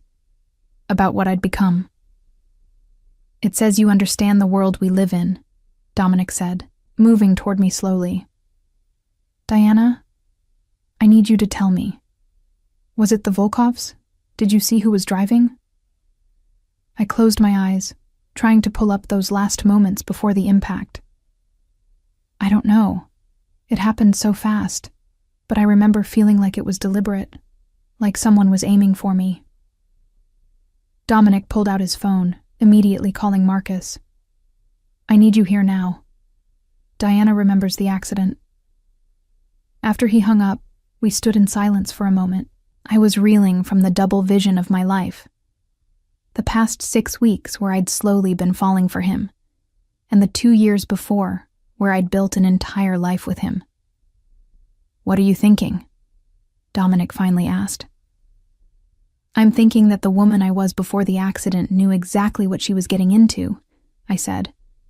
She made peace with the danger, with your world, but I also remember now how exhausting it was, how every day was this balance between love and fear, and the woman you are now? Dominic's voice was carefully controlled, but I could hear the tension beneath. What does she think?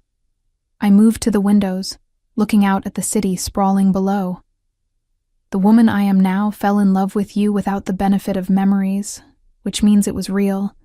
It was just you and me, without all the history and complications, just two people connecting. I turned to face him, but I'm also not naive anymore about what being with you means. I have both perspectives now.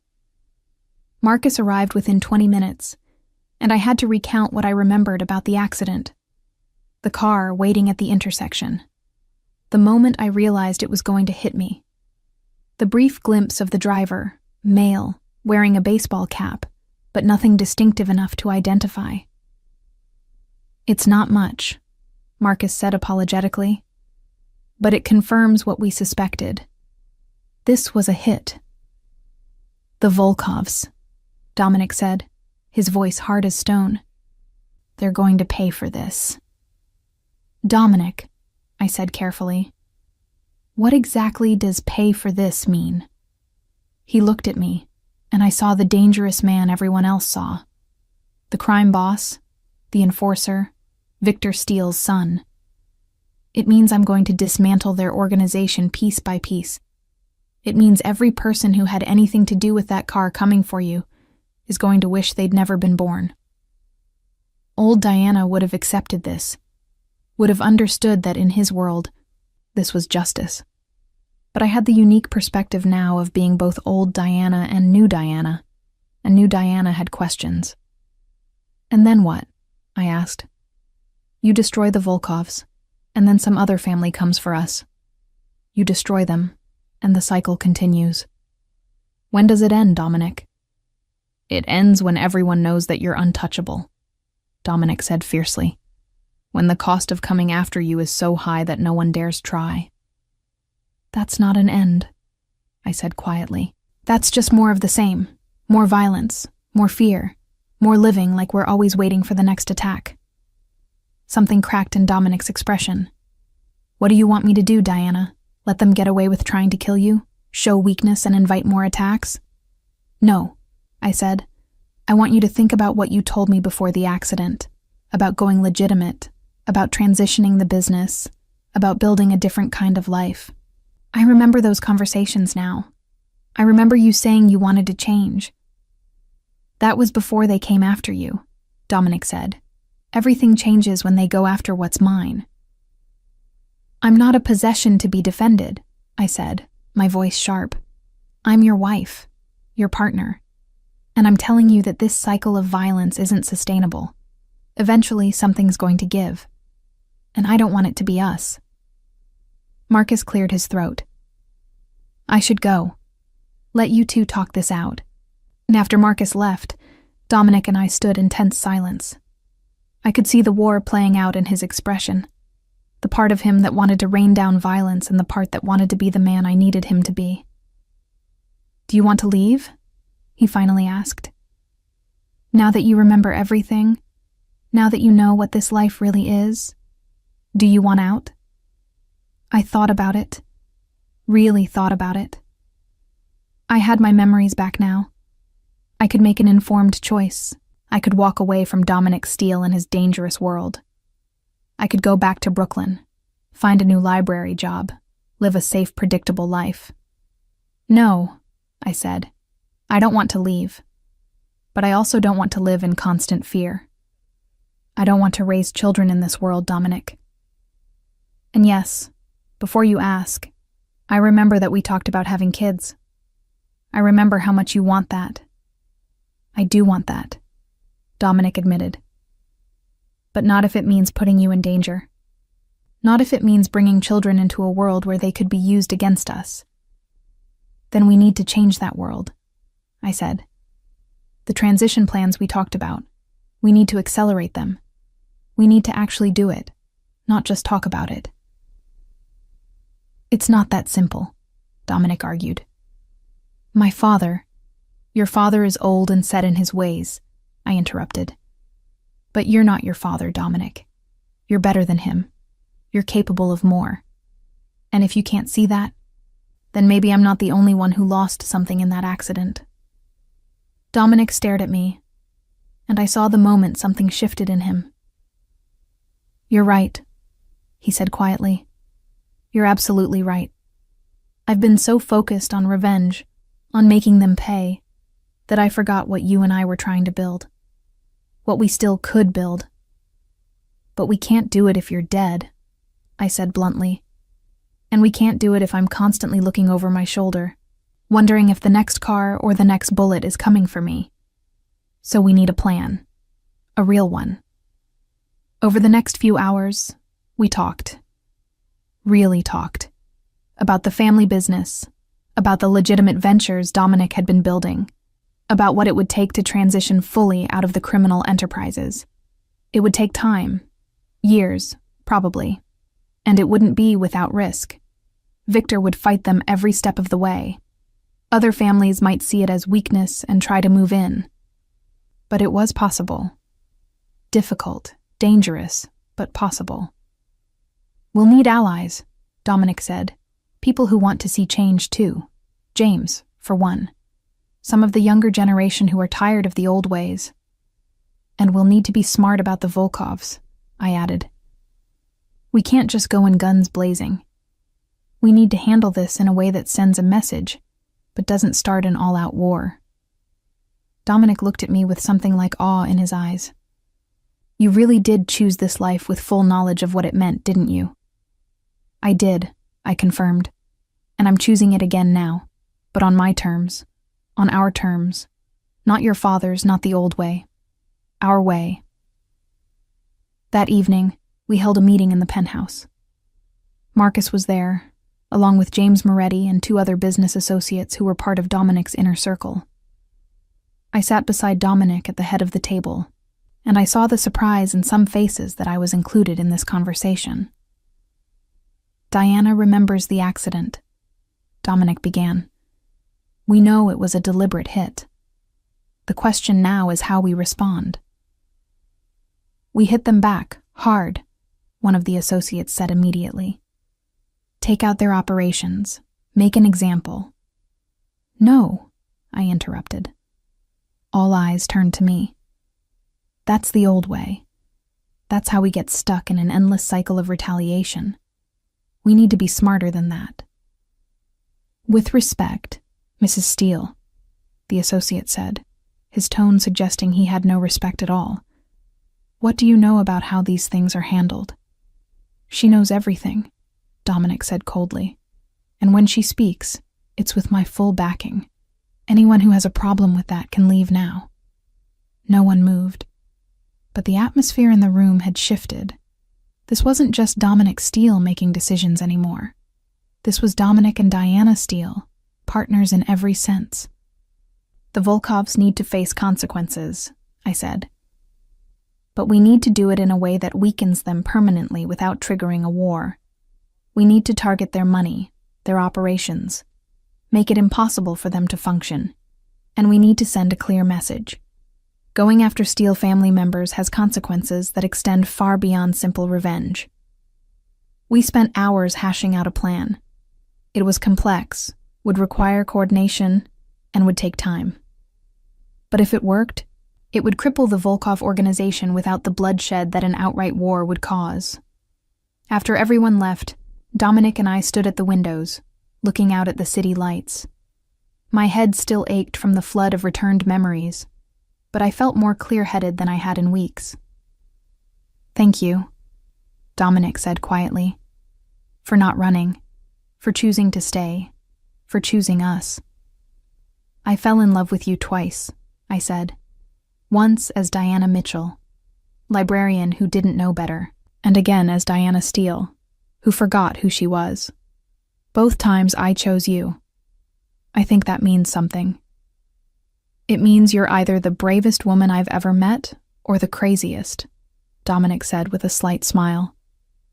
"Maybe both," I admitted.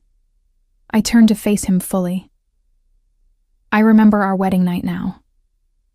I remember you promising me that you'd spend every day trying to be worthy of my trust, that you'd build a life where I could feel safe. I haven't done a very good job of that," Dominic said, his voice thick with regret. "You nearly died because of me." "No," I corrected firmly. "I nearly died because someone made a choice to hurt me. That's on them, not you.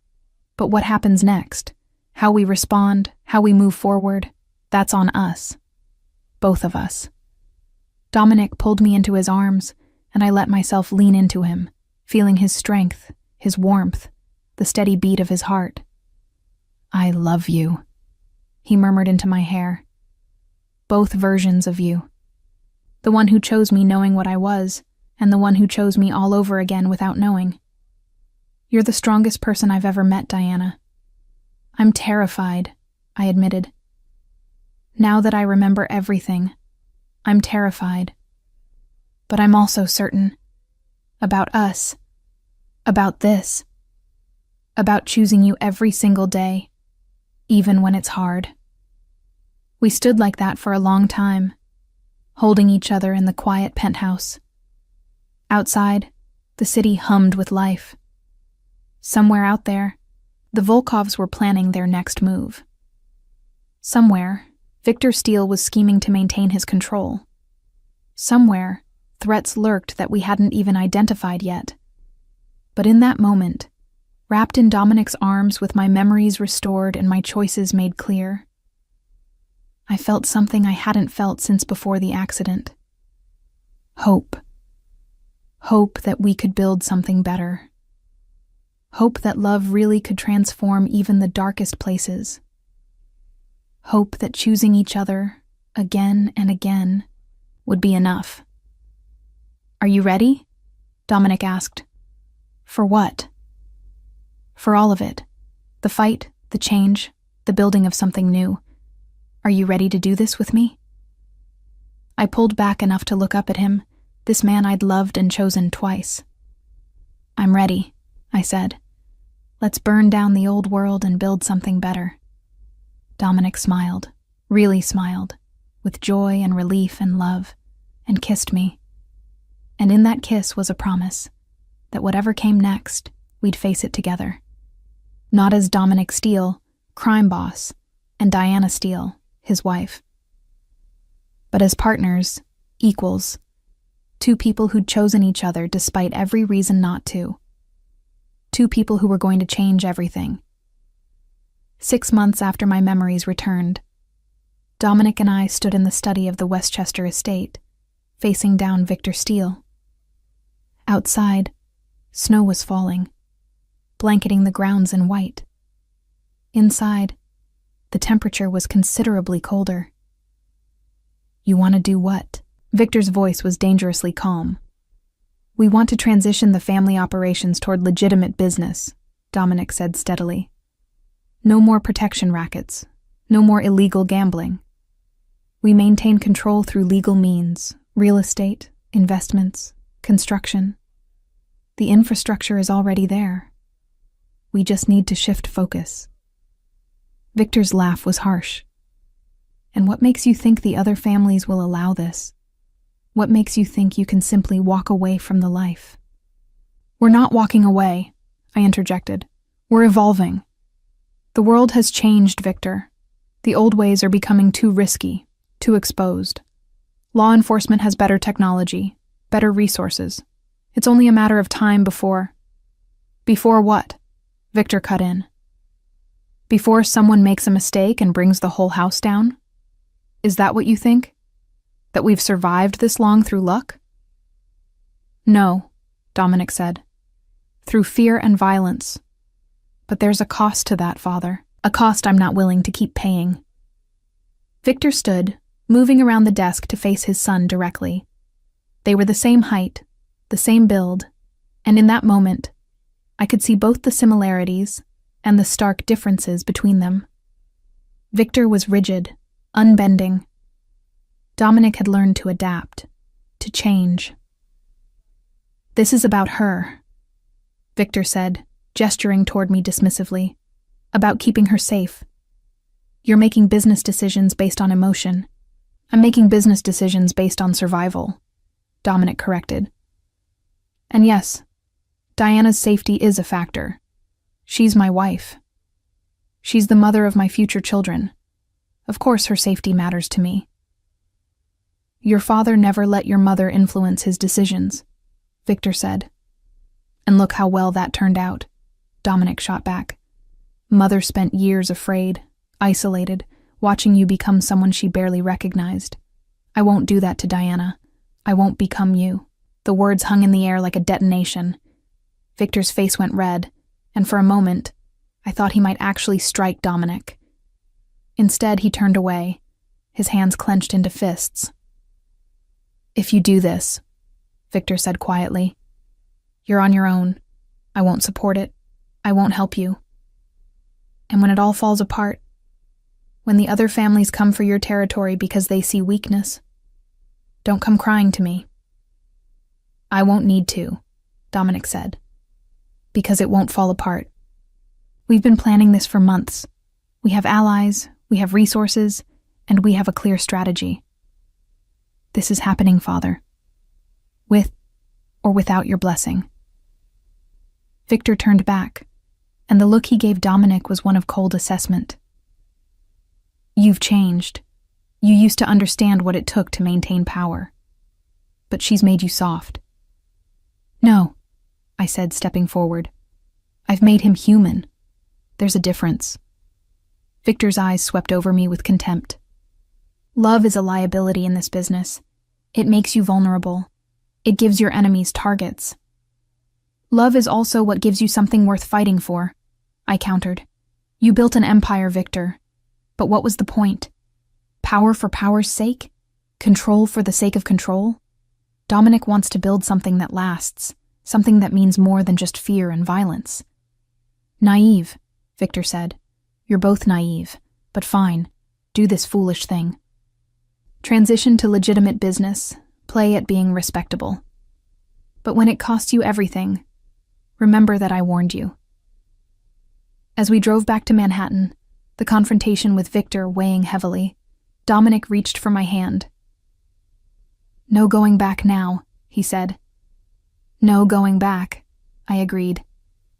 But that's okay. We're building forward, not backward. The plan we'd developed was complex and would take years to fully implement.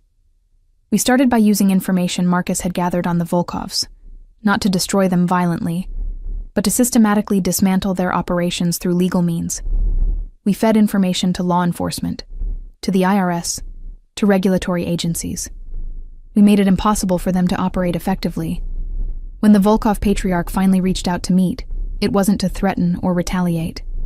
It was to negotiate a truce. They knew we had the power to completely destroy them, and they were willing to agree to terms. They'd stay out of Manhattan, cease all operations against Steel interests, and in return, we wouldn't completely annihilate their organization. It's not what I wanted, Dominic admitted after the meeting. Part of me wanted them to suffer for what they did to you. I know, I said. But this is better. This is strategic. This is how we start changing things.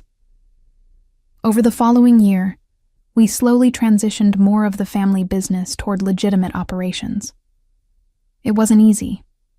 There was resistance from within the organization, from other families, from Victor, who watched with barely concealed disdain.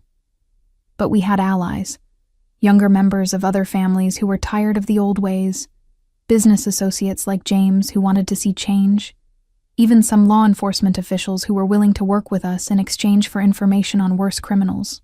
Margaret became an unexpected ally. She pulled me aside one evening at a family dinner and said, "I'm proud of you, of both of you. You're doing what I always wished Victor would do, building something sustainable, something that doesn't require constant violence to maintain." "Does Victor know you feel this way?" I asked. Margaret smiled sadly.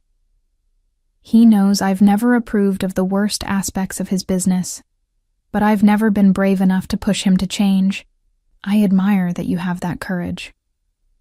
2 years after the accident, Dominic and I stood in the newly renovated community center in Brooklyn, the same neighborhood where I used to work at the library. The center was funded entirely through my literacy foundation, and it would provide free tutoring, computer training, and educational resources to underprivileged kids. "This is what it's about," Dominic said, watching children stream into the building for the grand opening. "This is what we're building, a legacy that matters." I leaned into him, his arm around my waist. Our children are going to grow up knowing they can make a difference, knowing that power can be used for good. "Our children," Dominic repeated softly, turning to look at me.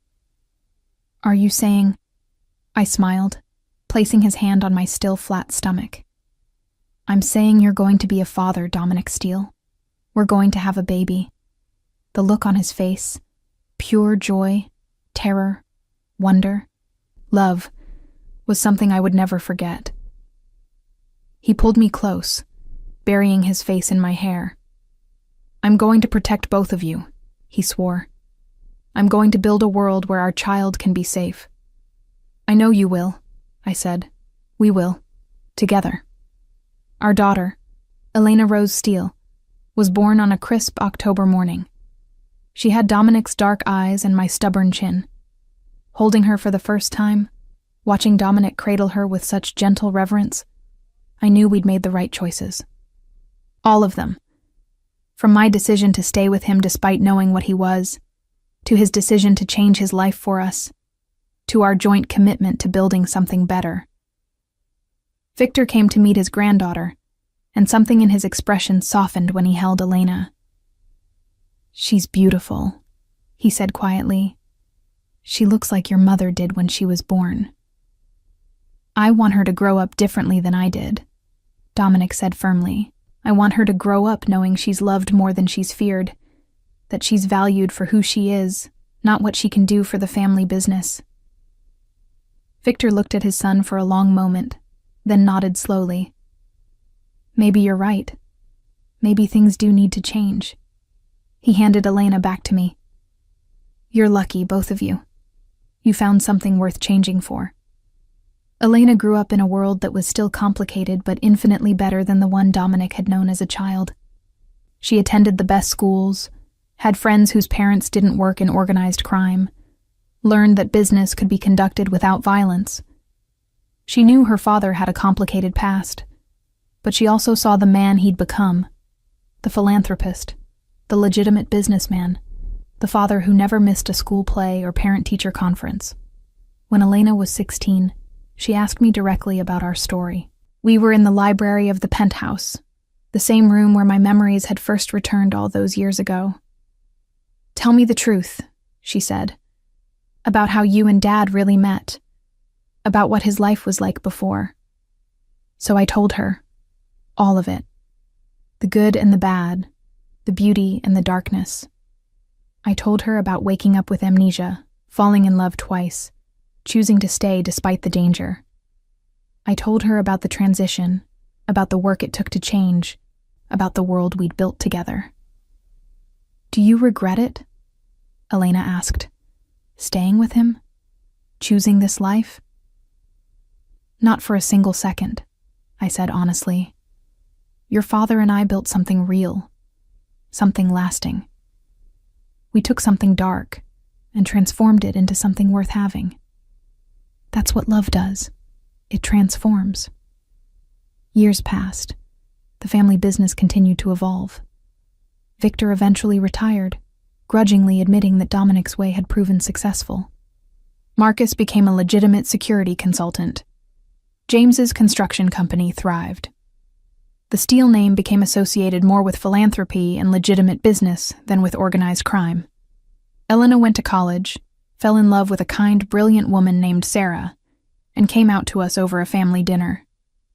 Dominic took it in stride, immediately asking when he could meet Sarah properly, and making it clear that he expected her to come to family gatherings. I just want you to be happy, he told Elena. And loved. Everything else is details. Elena brought Sarah home for Christmas that year, and I watched Dominic with our daughter and her girlfriend, saw how he'd become the father I'd hoped he would be. Loving, supportive, protective, but not controlling. He'd broken the cycle, become something his own father never was. Elena and Sarah got married in the garden of the Westchester estate. Victor, now in his 90s, attended in a wheelchair, his hand held by Margaret. He watched his granddaughter marry the woman she loved, surrounded by family and friends from all walks of life, and I saw tears in his eyes. You did good, he told Dominic after the ceremony. You and Diana, you did better than I ever did. 5 years later, Elena and Sarah made us grandparents to a beautiful girl they named Sophia Diana. Holding my granddaughter, watching Dominic's face as he cradled her, I felt the circle complete itself. 3 generations, each one freer, safer, more loved than the last. Tell me about how you met Grandpa, Sophia asked me one afternoon when she was 7. We were sitting in the same library, where so much of our story had unfolded, and she was curled up beside me on the sofa, her dark eyes, so like Dominic's, wide with curiosity. I looked over at Dominic, who was reading in his favorite chair. He was in his late 60s now, silver threading through his dark hair, lines around his eyes that came from years of smiling. He looked up and met my gaze, and I saw everything in that look. Our entire history, every choice we'd made, every moment we'd fought for. It's a long story, I told Sophia, a complicated one. I like complicated stories, Sophia said seriously, so I told her. A gentler version, appropriate for a 7-year-old, but still honest. About the woman who worked in a library and the man who came looking for something more than books. About falling in love despite complications. About choosing each other again and again, even when it was hard. "And you forgot Grandpa?" Sophia asked, her eyes wide. "You really didn't remember him?" "I really didn't," I confirmed. "But I fell in love with him all over again anyway." "That's so romantic," Sophia breathed. Then, with the brutal honesty of children, she added, "But also kind of scary. What if you didn't fall in love again? What if you decided you didn't like him?" "That was the risk," Dominic said, joining our conversation. He came over and sat on Sophia's other side, and she immediately leaned into him. "But your grandmother is brave. She took that risk." "Were you scared, Grandpa?" Sophia asked. "Terrified," Dominic admitted. The thought of losing her was the scariest thing I'd ever faced. Scarier than any business deal, any confrontation, anything. "But you didn't lose her," Sophia said confidently, "because you belong together. Mom says you're soulmates." Dominic and I exchanged a smile over Sophia's head. "I suppose we are," I said. "We chose each other, which is sometimes even better than fate." That evening, after Elena and Sarah took Sophia home, Dominic and I stood at our usual spot by the windows, looking out at the city we'd made our own. Manhattan sparkled below us, millions of lives being lived, millions of stories unfolding. "Do you ever think about what your life would have been like if we'd never met?" Dominic asked, his arm around my waist. "Sometimes," I admitted. "I'd probably still be working at a library somewhere. Maybe I'd have married someone safe and predictable. Had a quiet life." "Regrets?" Dominic's voice was carefully neutral, but I heard the vulnerability beneath. "Not even one," I said firmly, turning to face him. "You gave me an extraordinary life, Dominic. You gave me passion and purpose and a love that literally survived amnesia. You gave me Elena, and now Sophia. You built a legacy that matters, not just businesses and money, but actual change, real good in the world." "We built it," Dominic corrected. "Together. I couldn't have done any of it without you. You're the one who made me believe I could be more than my father's son. You're the one who saw the man beneath the reputation. And you're the one who saw me," I said. "Not just a librarian or a wife or any role. You saw Diana, the real me, and loved all of it." Dominic cupped my face in his hands, the same gesture he'd made 1,000 times over the decades. "I fell in love with you in a library, lost you to amnesia, and fell in love with you all over again. I watched you become a mother, a grandmother, a force for good in this city. And every single day, I thank whatever power exists that you walked into my life." "I fell in love with you twice," I reminded him, using the same words I'd said years ago when my memories first returned. Once without knowing what I was choosing, and once with full knowledge of the cost. Both times, I chose you. That has to mean something. "It means we're exactly where we're supposed to be," Dominic said. He kissed me then, soft and sweet, and I felt decades of love in that kiss. We'd weathered so much. The violence of his past, the trauma of my accident and amnesia, the difficult work of transforming his empire, the challenges of parenthood, and now grandparenthood. We'd faced down enemies external and internal. We'd fought for our love when it would have been easier to walk away. And we'd won. Not through violence or power, but through choosing each other every single day. "Come to bed," Dominic murmured against my lips. "We have Elena and Sarah bringing Sophia over tomorrow morning, and you know she'll wake us up at dawn." I laughed, taking his hand as we walked toward our bedroom, the master suite I'd been too scared to sleep in when I first lost my memories, but which had become our sanctuary over the years. "Remember when I was too terrified to even come in here? When you set up the guest room for me?" I remember thinking I'd lost you forever, Dominic said quietly. That even though you were alive, the woman I loved was gone. And then watching you fall in love with me again was like being given the greatest gift I could imagine. We lay in bed together, Dominic's arm around me, my head on his chest, listening to the steady beat of his heart. The same position we'd slept in for decades. The same comfort, the same sense of home. Do you think she understands? I asked sleepily. Sophia, do you think she understands how much work it took to build this life? She will, Dominic said. When she's older, when she faces her own challenges, she'll understand that love isn't just a feeling. It's a choice you make every day. It's work and compromise, and choosing to stay even when it's hard. We did good, I murmured, feeling sleep pulling at me. Didn't we?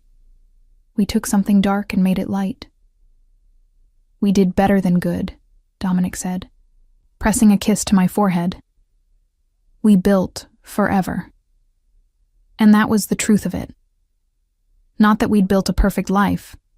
There was no such thing. But we'd built a life worth living. A life worth fighting for. A life that proved love really could transform even the darkest places. I'd fallen in love with Dominic Steele twice. Once as a naive librarian who didn't know better, and once as a woman with amnesia, who should have run, but stayed anyway. And every day since, I'd chosen him again, not because of memories or obligation or fear, but because he was my person, my home, my forever. 20 years after my accident, 38 years after we first met, Dominic and I stood in the Brooklyn Public Library, the place where it all began. They were renaming the building in honor of my literacy foundation, and there was a plaque being unveiled with both our names on it.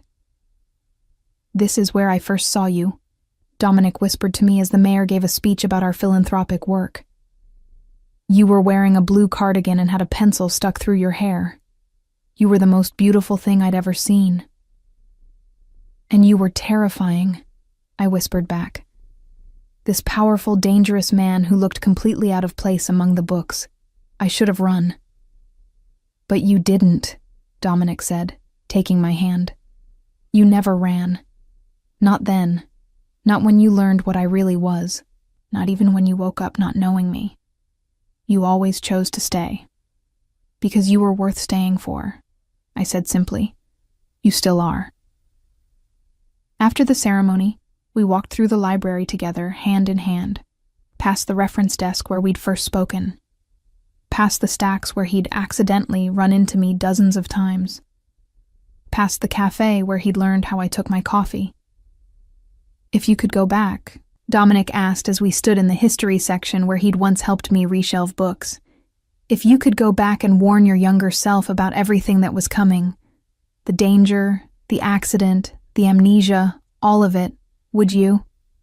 I thought about it, really thought about it, about the scared librarian I'd been, about the dangerous crime boss Dominic had been, about all the pain and fear and difficulty that had come with loving him. "No," I said finally, "because if I warned her, she might choose differently. She might play it safe. And then we wouldn't have this. Elena, Sophia, the foundation, the legacy we built, the love we've shared for almost 40 years. I wouldn't trade any of that for safety." Dominic pulled me close, and we stood there in the quiet library, surrounded by books and memories, and the ghosts of who we used to be. "I love you, Diana Steele," he said. "I've loved you since the moment you suggested those extra books on historical architecture. I loved you when you forgot me. I loved you when you remembered. I'll love you until my last breath." "And I love you," I said. "Both versions of you. The dangerous man you were and the extraordinary man you became. I fell in love with you twice, Dominic, and I'd do it 1,000 times more." We kissed there in the library, just like we had on our first real date when he'd finally worn down my resistance. And I felt it. That same spark. That same sense of rightness. that same certainty that this was exactly where I was meant to be. The love we'd built wasn't perfect. It was complicated and hard-won, and born from darkness as much as light. But it was real. It was ours, and it had lasted, not because of memories or circumstances or fate, but because we'd chosen it. Every single day, through amnesia and danger and transformation and time, we'd chosen each other. And that choice had built something that would outlast us both. A dynasty not of crime or power, but of love. A family built on the foundation of two people who proved that love could transform anything, could survive anything, could become anything. We'd proven that the truest love isn't found in perfect memories. It's found in the choice to stay, to fight, to build something beautiful even in the darkest places. We'd proven that falling in love twice with the same person isn't a tragedy. It's a gift. And standing there in that library where it all began, Dominic Steele's hand in mine and our legacy stretching out before us and behind us, I knew with absolute certainty I would choose him again, and again, and again, forever.